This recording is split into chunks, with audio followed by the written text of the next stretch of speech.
Good afternoon. If we can have quiet in the room.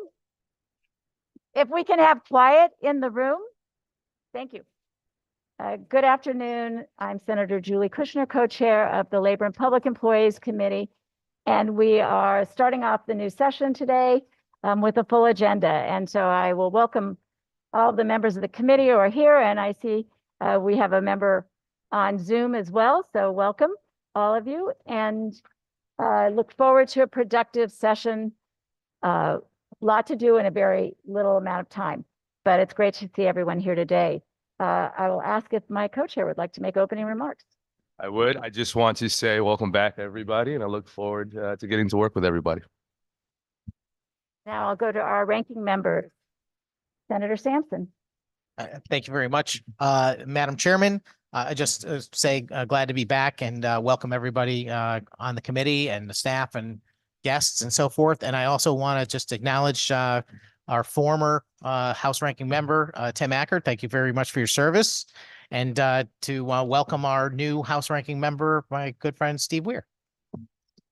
Thank you, Senator Sampson. With that, I would ask our new ranking member, Representative Weir.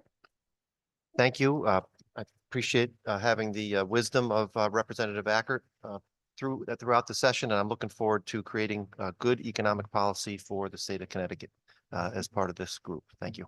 Thank you. And before we go to the items on our agenda, or next item on our agenda, I do want to read the following notice that we read at the beginning of every committee meeting. In the interest of safety, I would ask you to note the location of and access to the exits in this hearing room. The two doors through which you entered the room are the emergency exits and are marked with exit signs. In an emergency, the two doors behind the legislators can be used. In the event of an emergency, please walk quickly to the nearest exit. After exiting the room, go to your left and exit the building by the main entrance or follow the exit signs to one of the other exits. Please quickly exit the building and follow any instructions from the Capitol Police. Do not delay and do not return unless and until you are advised that it is safe to do so. In the event of a lockdown announcement, please remain in the hearing room, stay away from the exit doors, and seek concealment behind desks and chairs until an all clear announcement is heard. With that, I will then go to the third item on our agenda, proposed bills to be drafted. Proposed item number 1 is proposed Senate Bill number 7, an act concerning Connecticut paid sick days. Is there a motion? So moved. Moved by Representative Hughes and seconded by Senator Lesser. This is a bill that I think you'll all be familiar with. It is the version of paid sick days that passed the Senate last year. And it would provide paid sick days to all Connecticut workers in the amount of up to 40 hours based on an accrual system. So 40 hours a year, not to be carried over. That is the bill that passed the Senate last year, and we have it on our agenda, the proposed bill to be drafted. Any discussion? Representative Weir. Just a couple of brief questions. Thank you, Madam Chair. So when we're talking about did I hear you say down to one employee? That's correct, all employees. All employees. So for a sole proprietor who may be set up as a corporation, if I have my own corporation and I'm the single employee of that organization, I have to, by law, offer myself 40 hours of paid sick leave. I think if you are a W-2 employee of your business, then yes. But I assume that most sole proprietors are taking money out of their business. But we could certainly discuss that. And if you have any concerns about that, I would urge you to bring them to the committee or have someone testify. Thank you. Well, I'll call on you then. I was waiting till you guys decided who wanted to go next, but let me call on you. I mean, then. like, go But ahead. as are the rules, I have to call on you. So Representative Iaccarino. Thank you, Madam Chair. So the 40 hours, how long do you have to occur? How many years you have to work to get that 40 hours? Is it starting 1 month, 6 months, 1 year? The bill that we passed last year, you would start accruing. Well, you start, and the bill that will be part of Senate Bill 7 is that you would begin to accrue as soon as you are employed, and you would accrue 1 hour for every 30 hours worked. So I have 3 employees. I give them sick time now and I give them vacation. I just hired somebody from Texas, actually, a young woman that I don't know, she's not sure if she could stay. She might go to medical school. And I don't know if I'm gonna need her for more than a year. So technically I would have to start paying her if this was to pass. Any business in the state of Connecticut would start accruing those days if this was to pass, even if they were gonna leave in a month. So the bill that passed last year, the Senate, had an accrual of every 30 hours, you got 1 hour. You were not allowed to use those for new employees until you'd been on the job for 100 days. I couldn't hear you. You were not allowed to use them. If you were a new employee, you couldn't use your accruals until after you were on the job for 100 days. And that's the same language that's gonna be in this perspective bill? Yes. And have you, this committee, the Labor Committee, go onto businesses and see the need or complaints by employees that they're not getting taken care of, especially at a small business? We heard testimony last year. But have you gone to businesses and asked these questions? I'm not sure that that's an appropriate question for the committee. Let me just. I would I'll if I put was. you on gonna pause for a minute, 'cause I propose do something like go to this. businesses and I talk to workers and I talk to employers, and I've gone to a lot of businesses, but I don't really think the question should be directed at me as chair as to what I have done or All right. haven't done. Fair enough. But I think, if you want to speak to what you've done, that's fine. I think, obviously, we're gonna listen to this, it's gonna have a hearing, and that's fine. I just think that most businesses, especially small businesses, more than larger businesses, almost like a family, and they're very good to employees. And I would think we would look at to embrace what's happening, then I just don't see this working down the long road. I think if I'm paying somebody now 40 hours a week, I might go down to 35 hours a week. And they might lose those 5 hours and the benefits. I'm just saying, be careful, that's all. I'll continue to listen, but I'm not against it because I do it. I just think that we have to look at the overall picture of the state of Connecticut. Thank you. Thank you, Representative, and I appreciate your comment, and I appreciate the fact that you do it in your business, because that's what we found is that most businesses do provide this benefit already. Senator Sampson. Thank you very much, Madam Chairman. I'm going to resist getting into a lengthy conversation on this subject. It's, a road that's been well traveled before. We've had this debate a number of times. And in fact, I'll just note that most of the agenda are items that have come up in this committee in the past. So I don't know that we need a protracted debate on any of those items today. The makeup of the committee and the fact that, all the members are present kind of leads one to believe what the outcome is going to be today. So I don't know if it's really worth getting into that at the moment. But I do want to express my concern over this particular item. You could go through the actual financial impact of having such a policy and discuss, what's going to happen out in the real world when this happens and how it will affect various businesses and industries and individuals.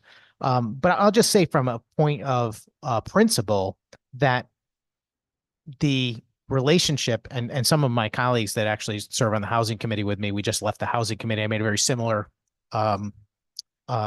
argument in the case of landlords and tenants, but this is the same type of situation, which is that you have an employer and employee based contract. It's a private contract between those parties.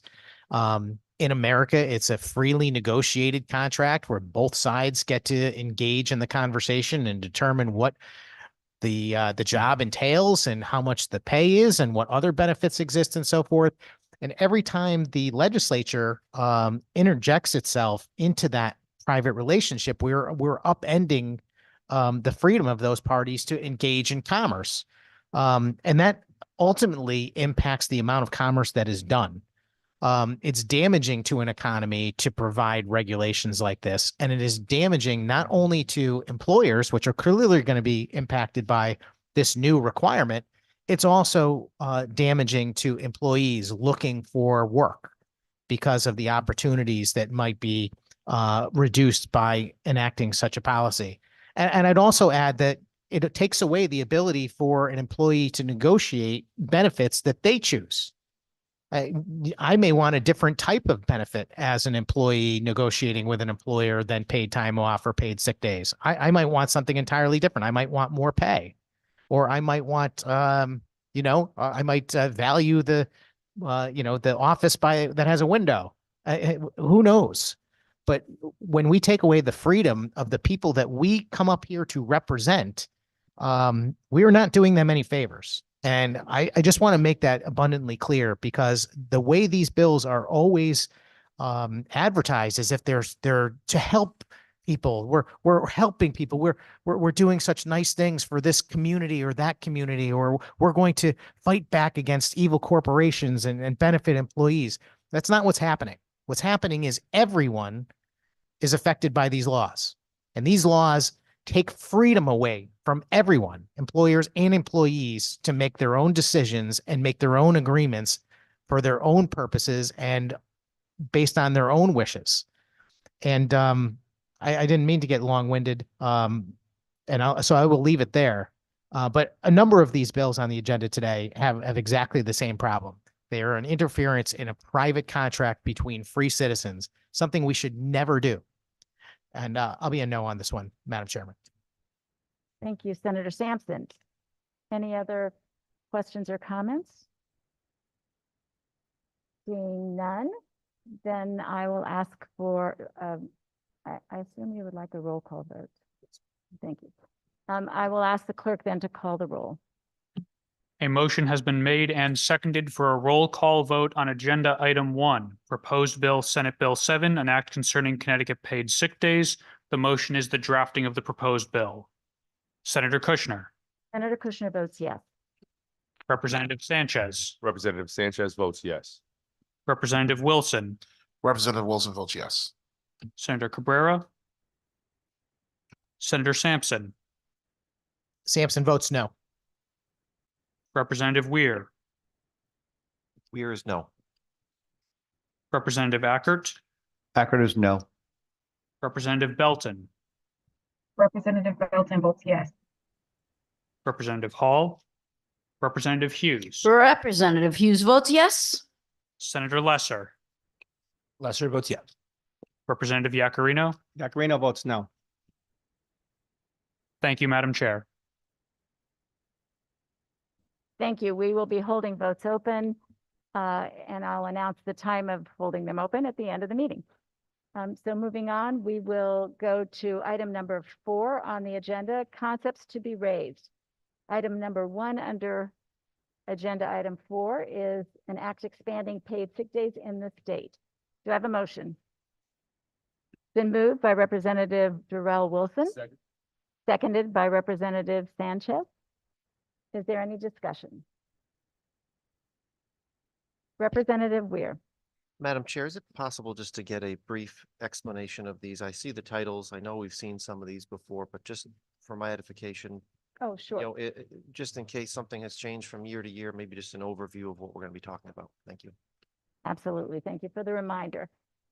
This bill is a second vehicle to discuss and vote on Connecticut paid sick days, a requirement to pay employees paid sick days, and we are voting to raise this concept, and we will, under that vehicle, probably will be a House bill.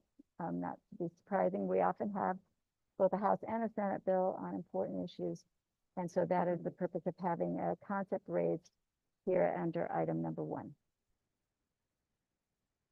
Any questions or comments? I'm going to do one at a time because we've been asked to have a roll call vote on each item. Any questions on that? Okay, then seeing no hands, then I will ask the clerk to call the vote. A roll call vote has been requested and a motion duly made and seconded on agenda item 4/1, an act expanding paid sick days in the state as a concept to be raised. Senator Kushner, Senator Kushner votes yes. Representative Sanchez, Sanchez votes yes.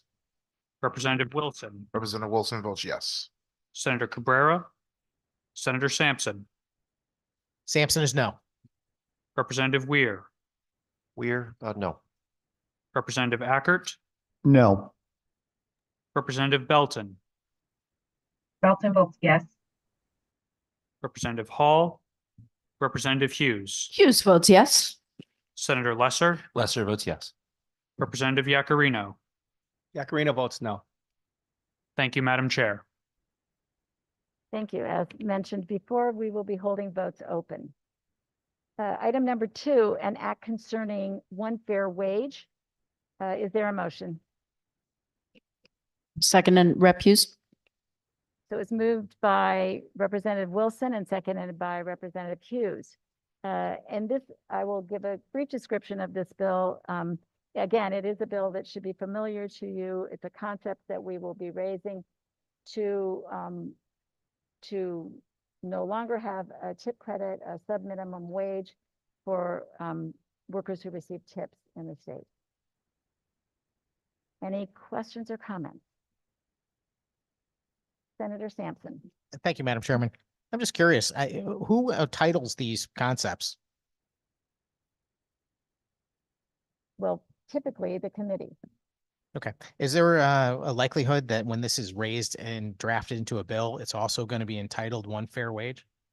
I think that's potentially the case. I would just like to get on the record that I don't think that's appropriate. I often have concerns about bill titles in this building because, you know, sometimes when the majority is pushing an item as they're certainly afforded to do as the majority and having control of the chairmanships of the committees, they have the ability to influence the titling of bills in a way that might ultimately make it very difficult for the opposition or anyone concerned about the actual content of the language. And to refer to this bill as one fair wage, I think is inappropriate. It's a policy decision on how to restructure the tip wage. And I would appreciate seeing a more appropriate title other than something that implies that the result is fair. So I just wanted to get that on the record. Thank you. Thank you, Senator Sampson. Any other questions or comments? Representative Yakarino. Thank you, Madam Chair. So as far the wait staff, waiters, bartenders, they would go to 1569 if this was to pass and lose their tips. Is that for you? Madam Chair? There's nothing that would cause them to lose their tips. Tips are given by customers. This would only require that the employer pay the minimum wage as it Right. stands. Are you concerned, through you, Madam Chair, are you concerned that the wait staff would lose their tips? I have heard testimony in previous hearings that in fact has not happened in states or cities where there's one fair wage, where there's no sub-minimum wage.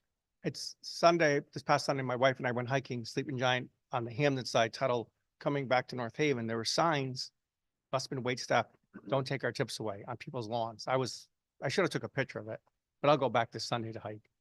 I think, again, like the first question I had earlier, I think we need to listen to our men and women that serve and work very hard and make a very good living at what they do. And I've never had one waiter, waitress, bartender, and I'm friends with a couple of bartenders, ever say, we don't want our tips any longer. We want to get $15.69 an hour and we don't care about the tips any longer. Because I'm afraid that they might not get their tips because you really don't have to tip any longer like they do in Europe. There's no tipping, but there's a higher wage. We have a totally different structure in this country, right or wrong, that's the way it is. And many men and women get about an average of $42 an hour now. I'm concerned that they might not get those high wages and living wages with just $15.69 an hour. So I would just be aware of that. And sounds good, but I think a lot of people are going to lose a lot of money. Thank you, Representative Yakarino. Any other comments or questions? Representative Acker. Thank you, Madam Chair. I just want to make sure that everybody's clear that the state of Connecticut has a minimum wage of $15.69, period. So if the tips don't equal $15.69 an hour, that employer is required to, by law, pay that minimum wage. So just so we're fully clear, they already get minimum wage at $15.69 by law. They have the opportunity with the tip wage to go beyond that if it stays in X. So just, that's kind of the, make sure that we do understand that even though it's 638 now, that if they didn't make 638 an hour, that company, that by law, has to pay 1569 an hour. Thank you, Representative Ackert. And I know that we're going to hear testimony about this, as we did last year. And so I think when we get to the committee meeting, we'll have an opportunity to fully discuss the bill. Thank you, Representative Ackert. Any other questions or comments? Seeing no hands, then I would ask the clerk to call the roll. A motion has been requested and duly made and seconded on agenda item 4, on concept for item 2, concepts to be raised, an act concerning one fair wage. The motion is to raise the bill. Senator Kushner, Senator Kushner votes yes. Representative Sanchez, Sanchez votes yes. Representative Wilson, Representative Wilson votes yes. Senator Cabrera, Senator Sampson, Sampson votes no. Representative Weir, Weir is no. Representative Ackert, Representative Acker votes no. Representative Belton, Belton votes yes. Representative Hall, Representative Hughes, Representative Hughes votes yes. Senator Lesser, Senator Lesser, yes. Representative Yakarino. Representative Yakarino votes no. Thank you. Thank you, and we'll be holding votes open. Next item on the agenda is item number 3, an act concerning unemployment benefits. Is there a motion? Seconded, Rep. Hughes. Thank you. It was moved by Representative Wilson and seconded by Representative Hughes. And this is a bill that would require, this is a bill I think that we had last year as well. And this pertains to when employees are engaged in a labor dispute, they would be eligible for unemployment benefits. Any discussion? Senator Sampson. Thank you, Madam Chairman. Yeah, I hope people noticed that around the room the last time that very uncomfortable to have to vote against the bill that's entitled fair wage. And I don't think it's inappropriate. So I just want to reiterate that comment. Regarding this one, it says an act concerning unemployment benefits, and you mentioned a labor dispute, but I'd like to just confirm that this in fact would provide unemployment benefits to workers who are on strike of their own decision. Is that correct through you, Madam Chairman? I don't want to editorialize on whose decision it was, but I will, because I don't think it's appropriate, because in fact, there are strikes that in some circumstances are not necessarily the result of the workers, but it would in fact provide unemployment benefits for workers who are on strike. I appreciate that answer. I would agree to disagree with you that it's ultimately their decision whether to go on strike. But yeah, based on that, I don't think it's this is good policy at all. I mean, if you're making a decision not to participate in your job, I don't think you should be eligible for any type of benefits. So I'll be a no today. Thank you. Thank you, Senator Sampson. Any other comments or questions? Seeing none, then I will ask the clerk to call the roll. A roll call vote has been requested and a motion duly made and seconded on agenda item 3, an act concerning unemployment benefits. The motion is to raise the bill, raise the concept. Senator Kushner, Senator Kushner votes yes. Representative Sanchez, Sanchez votes yes. Representative Wilson, Representative Wilson votes yes. Senator Cabrera, Senator Cabrera votes yes. Senator Sampson, Sampson is no. Representative Weir, Weir is no. Representative Ackert, Acker is no. Representative Belton, Belton votes yes.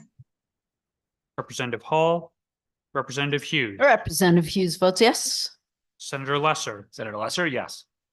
Representative Yakarino. Representative Yakarino votes no. Thank you, Madam Chair.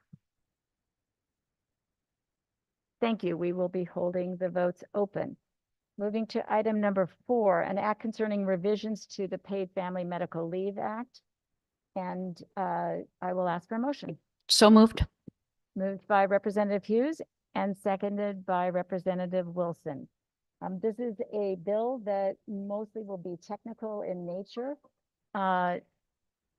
we are in discussions with the paid leave authority to make sure that everything that they need in statute is clear.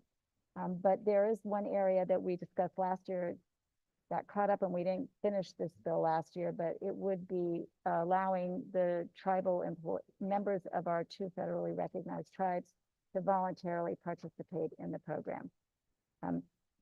So do I have any questions or comments? Seeing none, I will ask the clerk to call the roll. A roll call vote has been requested and a motion duly made and seconded on agenda item 4, an act concerning revisions to paid family medical leave. The vote is a concept to be raised. Senator Kushner, Senator Kushner votes yes. Representative Sanchez, Sanchez votes yes. Representative Wilson, Representative Wilson votes yes. Senator Cabrera, Senator Sampson, Sampson votes no. Representative Weir, Weir is no. Representative Ackert, Yes. Representative Belton, Belton votes yes. Representative Hall, Representative Hughes, Hughes votes yes. Senator Lesser, Lesser, yes. Representative Yakarino. Yakarino votes no. Thank you, Madam Chair. Thank you, and we will be holding the votes open on this. The next item is item number 5, and that is an act concerning warehouse workers. Do you want to move?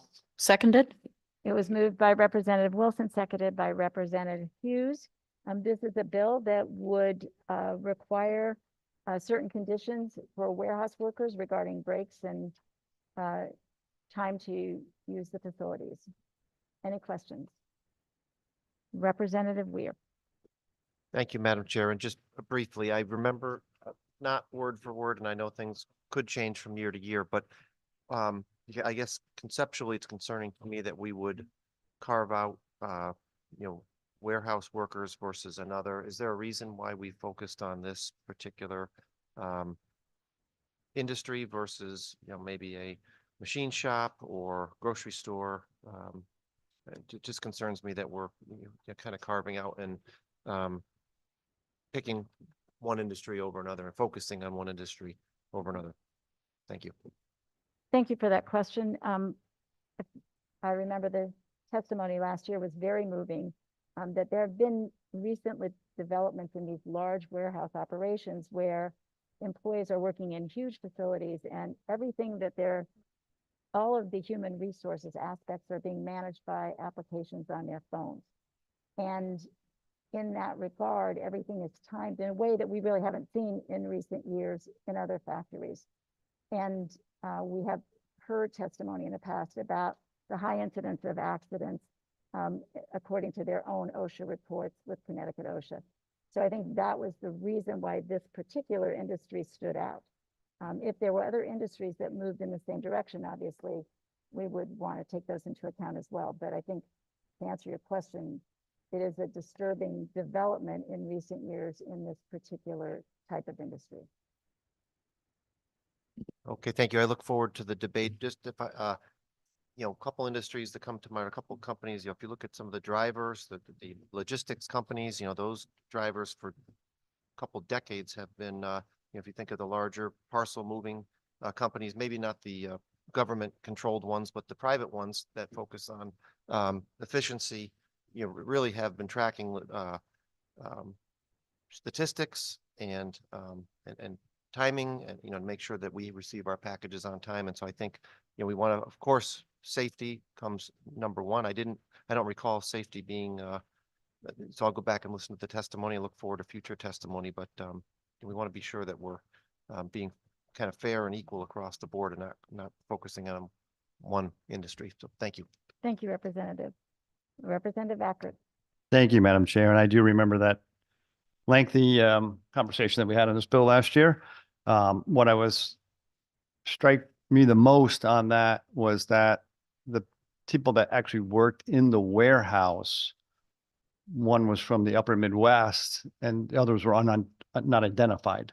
So I think if there's an issue, and I would encourage this, that if there's an issue, everybody has their own state rep, that they reach out and actually when I have an issue in my district and it's a, concern of on legislation or what's taking place, they reach out to their legislator and have a heart-to-heart combination. So you put a name with a face, not a name in Minnesota and if you want to make change in your workplace, there's an HR department, there's a process there, but I would like to see if this bill does come, which it looks like it's going to, in front of us again, that we really have people that come and tell a heartfelt story about what's taking place. I know individuals that work there and have not heard these concerns. So, but I'm looking forward to that type of input from our public hearing. Thank you. Thank you, Representative Acker. Representative Yakarino. Thank you, Madam Chair. And we definitely believe in safety. I've worked in a warehouse when I was younger and it's pretty difficult work. But my question is, the Department of Labor, have we had many complaints through the Department of Labor of folks saying it's dangerous. I can't use the facilities. Have we had any complaints? Because I'm very, I think like all of us, very listen to our constituents and try to see what's going on. We have a facility in North Haven, Connecticut, a large shipping facility, logistics facility.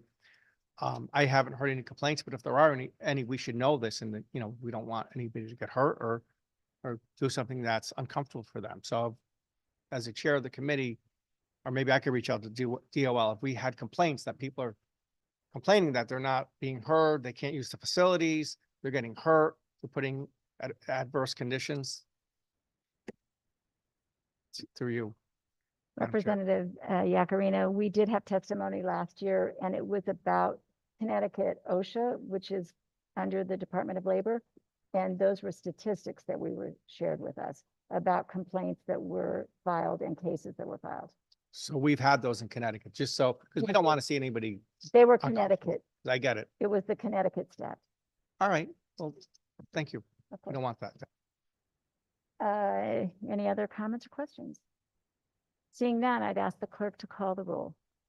A roll call vote has been requested and a motion duly made and seconded on agenda item 5, an act concerning warehouse workers. The vote is on raising this concept. Senator Kushner, Senator Kushner votes yes. Representative Sanchez, Representative Sanchez votes yes.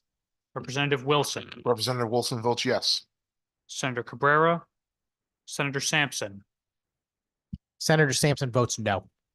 Representative Weir, Weir is no. Representative Ackert, No. Representative Belton, Belton votes yes. Representative Hall, Representative Hughes, Hughes votes yes. Senator Lesser, Senator Lesser, yes. Representative Yakarino. Yakarina votes no. Thank you, Madam Chair. Thank you, and we will be holding votes open. The next item on our agenda is item number 6, an act concerning wage theft responsibility. Is there a motion? So moved. It's been moved by Representative Hughes and seconded by Representative Wilson. This is a bill that will hold contractors responsible for wage theft by any subcontractor they might use. Any questions or discussion?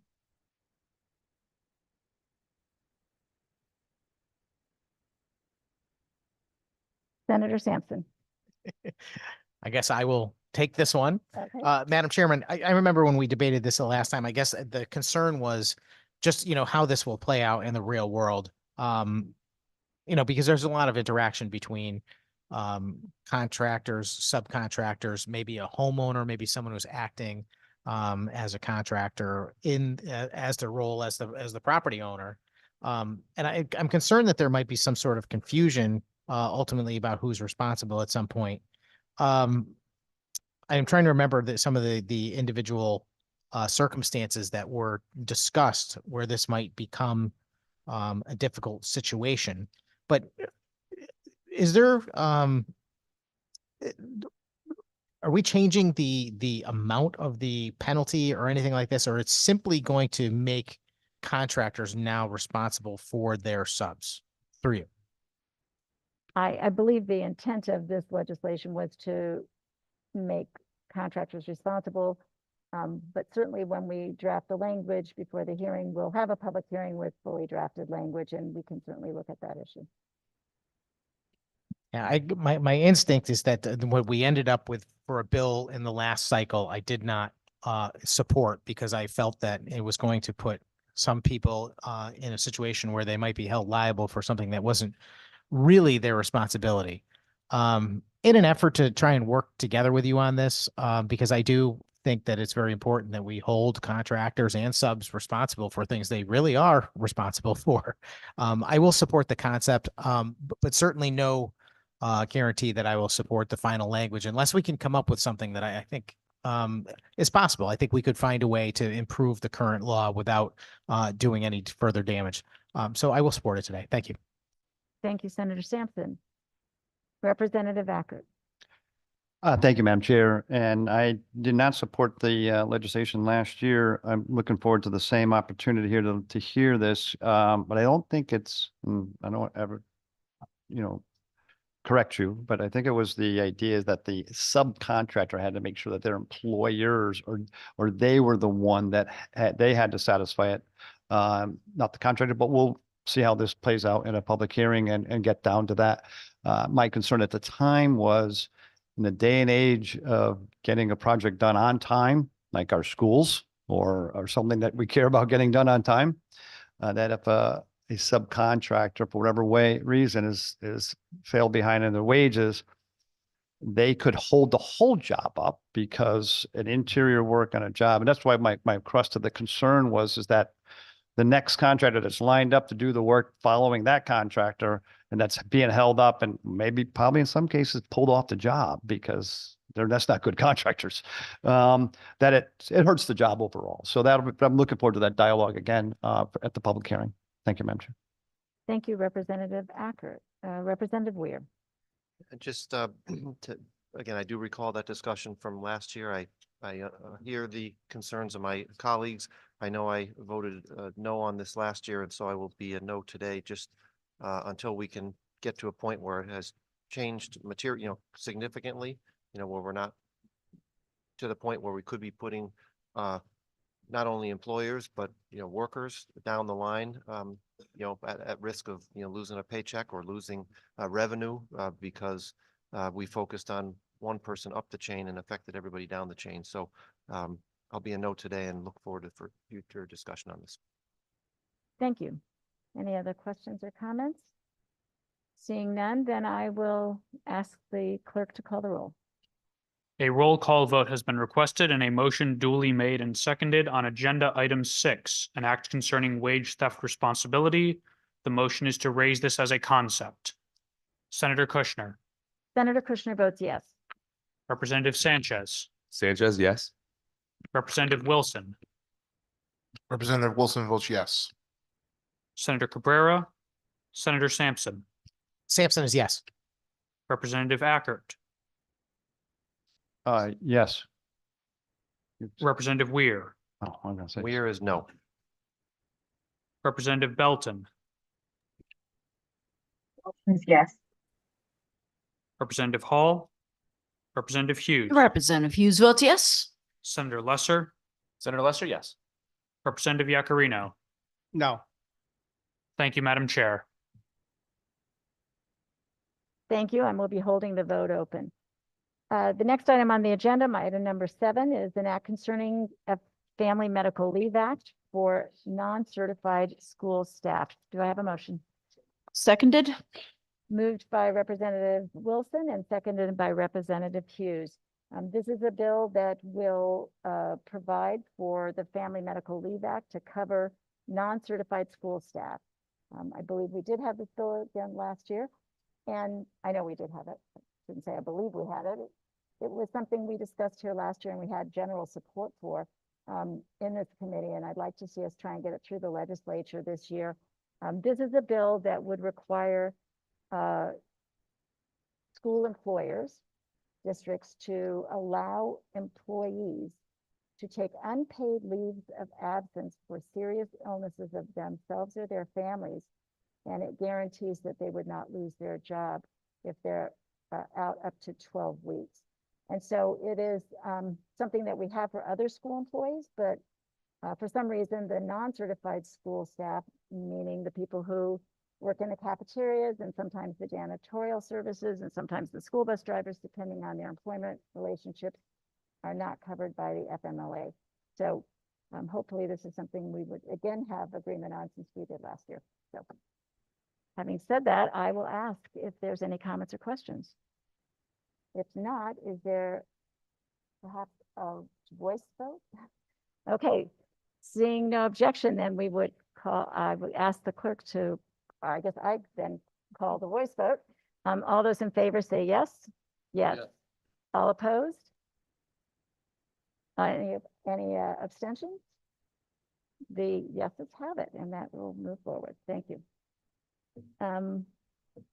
Next on our agenda is item number 8, an act concerning the Connecticut Retirement Security Program.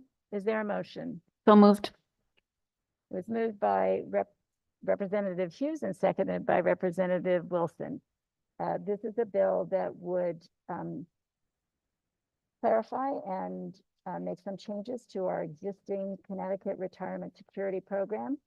We worked on this last year, and at the last minute, we had some agreements and couldn't get it through the finish line because of the lateness of the hour. So this would allow other states to participate in our program as part of a compact, which would allow us to ultimately save monies for the people who are investing. As you all know, this is a voluntary program for savings. Employers simply have to report all their employees to the comptroller's office. So we'll be looking for the same bill as last year. I think there might be a few small changes in it, but we'll know that by the time we get to the public hearing. And I would ask if there are any questions or comments.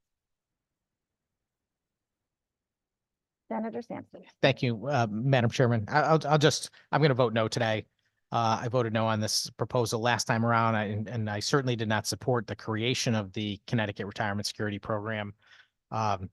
Without getting into it too much today, I don't, even though there is a ability for employees to opt out, I have always objected to the notion that they were opted in to begin with without their prior consent. And there's no reason why the state of Connecticut, the comptroller, or anyone else should be running a retirement program when these types of programs are available in the private sector. And it's just not a role of government as far as I can tell. So I'll be a no. Thank you. Thank you. Any other comments or questions? Representative Weir. Briefly, I also shared the many concerns last year, and if I recall, there were additional penalties for employers. So again, unless that language has changed significantly, I'll be a no today. Thank you. Representative Yakarino. Thank you, Madam Chair. I just a quick question. Is it 5 to opt out? Is it 3 or 5 employees? I can't remember. There's an opt out, I think. I would have to look it up. Thank you. Thank you. Any other questions or comments? Okay, seeing none, then I'll ask for a roll call vote. A roll call vote has been requested and a motion duly made and seconded on agenda item 8, an act concerning the Connecticut Retirement Security Program. The motion is to raise this as a concept. Senator Kushner, Senator Kushner votes yes. Representative Sanchez, Sanchez votes yes. Representative Wilson, Representative Wilson votes yes. Senator Cabrera, Senator Sampson, Sampson is no. Representative Weir, Weir's no. Representative Ackert, Ackert's no. Representative Belton, Yes. Representative Hall, Representative Hughes. Representative Hughes is a yes. Senator Lesser, Senator Lester is a yes. Representative Yakarino. Representative Yakarino is a no. Thank you, Madam Chair. Thank you. We'll be holding the votes open on this item. The next item on the agenda is item number 9, an act clarifying wage protections on gas, electric, sewer, and water delivery work. Is there a, So moved. is there a Hughes. second? It was moved by Representative Hughes and seconded by Representative Wilson. This is an act that, this is a concept that we would be hearing to expand worker wage protections to workers in public utilities, mentioned here, gas, electric, sewer, and water delivery work. This work is in many cases already covered by existing statute, prevailing wage statutes, but in some cases we know that there could be workers who might be contracted out, the work might be contracted out. We want to be certain that everybody is protected. This is in fact a time that it's important to do it because we do expect to get a lot of federal funds coming in now, and a lot of this work hopefully will be happening in our state. So that is the essence of the concept. And of course, we will be hearing testimony on it if it goes to public hearing, and we'll have a lot more information at that time. Are there any questions or comments? Senator Sampson. Thank you, Madam Chairman. Just very briefly, again, I would raise a concern with the title of this concept and would ask that when a bill is finally drafted, that it doesn't refer to these as wage protections.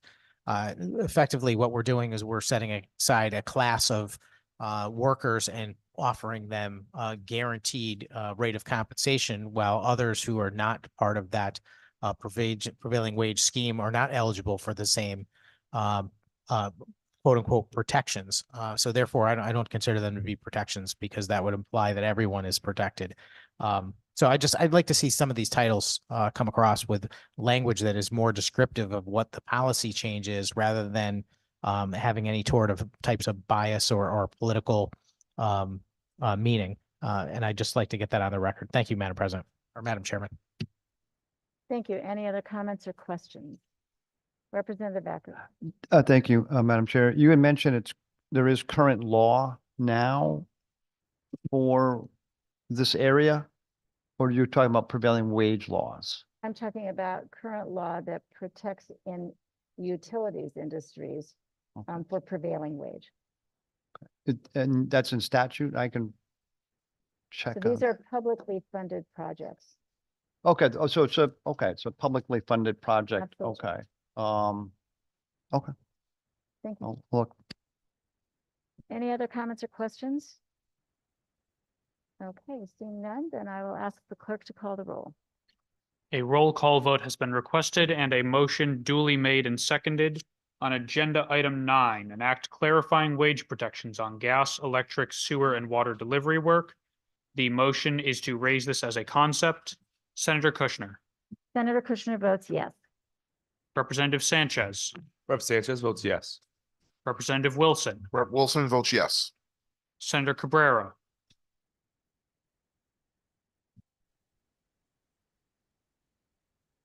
Senator Cabrera, Senator Cabrera votes yes. Senator Sampson, Senator Sampson is no. Representative Weir, Weir's no. Representative Ackert, Yes. Representative Belton, Belton votes yes. Representative Hall, Representative Hughes, Representative Hughes votes yes. Senator Lesser, Lesser, yes. Representative Yakarino. Yakarino votes no. Thank you, Madam Chair. Thank you. And that concludes our business for today. We will have another meeting of the Committee for Labor and Public Employees on Tuesday, February 13th at 11 a.m. And as I mentioned, we will be holding votes open. And it is now 2 o'clock. We will hold votes open. Oh, I see there's a hand up. Let me just see. Representative Hughes. I'd just like to congratulate our co-chairman Sanchez on the newest addition to his family. We have a baby in the Labor Committee, and I'm very excited to welcome baby Sanchez. Congratulations. Okay, so as I was saying, but I do agree with you and thank you for that reminder. We are all very excited about the new baby Sanchez. But we will be holding votes open until 3 o'clock. And at this time, the Labor and Public Employees Committee is in recess.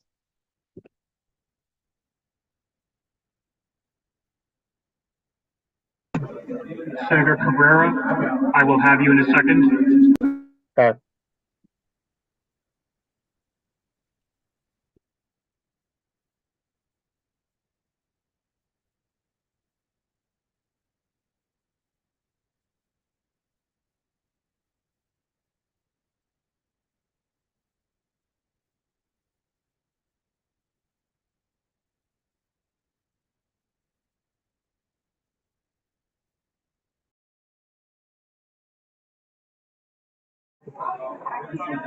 Hello, Senator Cabrera. Hey, Cameron, how are you? I'm doing well. Yourself? Good. Okay, so I have the following votes for you. Motion to draft Senate Bill 7, an act concerning Connecticut paid sick days. Senator Cabrera votes yes.